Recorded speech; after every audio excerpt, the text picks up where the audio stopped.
Welcome to the very first episode of how to create a Heroclix 3D map. Oh yeah, we're being real creative with the names here.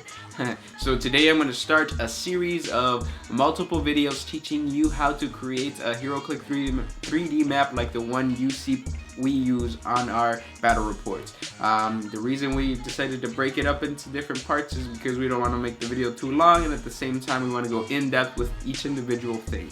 And of course it was a process for us to create this 3D map. I started out a long time ago last year creating a 3D map, and even before that me and the old lady 08 worked on some things that didn't really work out. So there's been a lot of trial and error, and I'm going to share that with you guys. So first thing we're going to talk about today is how to create the floor to your 3D map, which is a very important piece because you need, number one, to have visible squares for your Heroclix to be on, and number two, it has to be a flat surface that isn't all bumpy so you can add stuff. The thing that we want to do is create a modular 3D map. So the first thing we did is we tried to create a 3D map with pieces of paper. We got a big piece of, poster board, and cut it into squares. And it worked for a little bit because we were able to just draw on the squares onto the actual poster board, but at the end, the poster board, number one, it bends very easily, and number two, if you try to roll it to store it, it ruins the map completely. So the next thing we tried was this guy. These are the foam boards that you can buy at the dollar store or Walmart, and this worked really well for about 2 battles, and then after the second battle we started noticing that the edges of the actual foam were bending inward. The bigger pieces that you have, because we cut our piece into 6 different sections, but the bigger the actual board is, the more warping that you're gonna see. So foam board is not a good option unless you decide to do what we did. The thing that I did was I took a piece of foam board and I cut it into a square that was 1 foot by 1 foot, meaning that I fit 8 squares across, 8 squares down, and this became 1/6 of the map that we used. And the thing that I did in order for it not to warp was I created like an infrastructure in the center. I'm gonna pop this up, and it's white, so the white balance is gonna be all off, but you guys hopefully are gonna see what I mean. So what I did was I created a barrier around the square, and then inside I created a rib. I created ribs for the actual foam out of the same foam that I used to create it. So this is all foam, and I stuck it together with glue and toothpicks, and I created this piece. And you have probably seen this on the battle reports. The very first battle reports we did, we used this, and it works really well because if you lay this flat on the on any surface, it's flat. There is a little bit of warping, but nothing drastic like if you were to leave the board by itself. The barriers that we built, the ribs that we built inside really helped not to get this to warp. So that is one option for you to do this. Here's another example. The more smaller squares you create inside of the bigger square, the less warping you're gonna see on the foam board. So it depends. If you decide to go on creating the surface of your 3D map like this with the foam board, it's really up to you to how many squares you want to fit inside the actual bigger square. The more you have, the less warping it's gonna be. And then what I did with this, I'll finish telling you guys what I did with this. So what I did was I took the original foam board and I peeled the paper top that they have. I peeled that off. I marked the 8 squares by 8 squares, and I just went across with a pen like once or twice every line. And I'm doing that because I want the pencil to make an indent on the foam board in order for the ridge to appear on there. And once I paint over it, the ridge is still gonna capture a lot of the paint, which is gonna create a big line, a big visible line, which is very important. Because as you see here, you can still tell where all the lines are. and that's because I made sure to go over that with a pencil multiple times. And then what I did was, once that was done, I added some glue and I sprinkled some sand. You can buy sand at Hobby Lobby or Walmart, and it's like $1 for a big bin. It's gonna last you forever.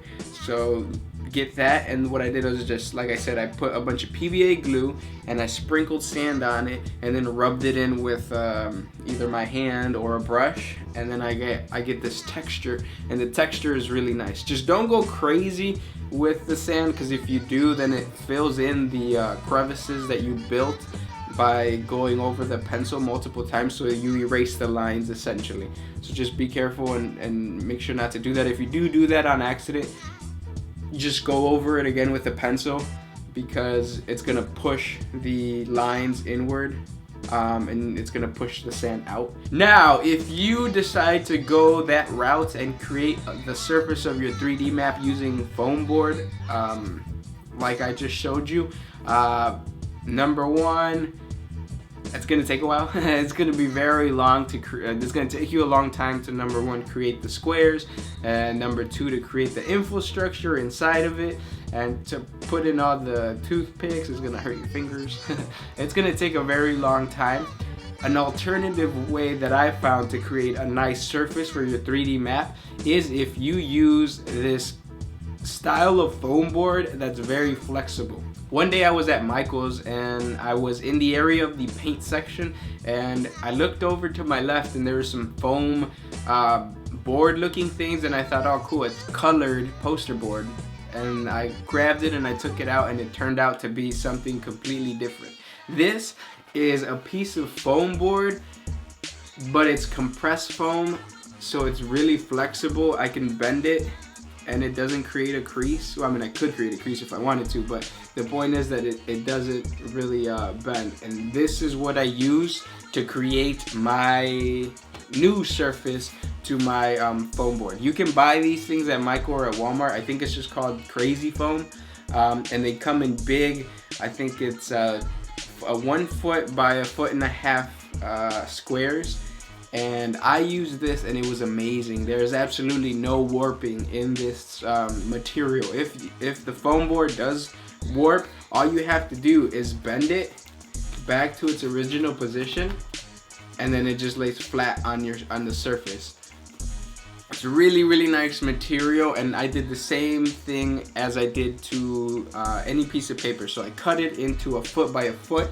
I created all my squares, my 8 squares by 8 squares, and then I just made sure to go over it multiple times with the pencil that I used, or the pen that I used, to create the squares inside of it.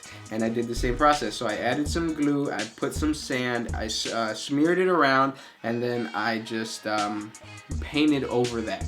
I even went as far as testing out if you could use spray paint, because the thing about spray paint is if you spray paint anything that's you want to be flat, the paint itself, as it's drying, it warps whatever surface it is. And it warped this, it bubbled it up. Like what happened was this bubbled up this way, like on all corners, and I thought, oh damn, it didn't work.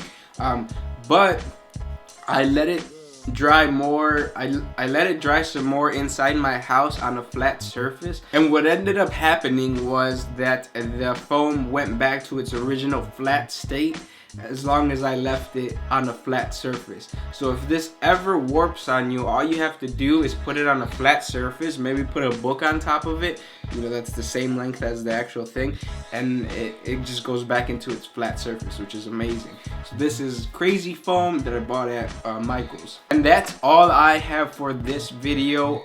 So I gave you 2 different choices you can use as your base for your 3D map. Number one, the foam board, that the thicker foam board that you can get at any Walmart, Dollar Tree for $1. And then I also showed you the other compressed foam, Crazy Foam it's called, that you could also get at Walmart or Michael's for a little bit more, but it works a whole lot better and it's easier to store. I'm gonna go over everything again in episode 2, where I teach you how to, number one, assemble the rib section to the foam board, the thick foam board, and I'm also going to teach you how to paint the sand that I did in the other episode. So make sure to subscribe if you're not a subscriber, so you can learn more about how to create your own Heroclix 3D map. And also, hopefully next week I'm not sick and I can organize things a whole lot better.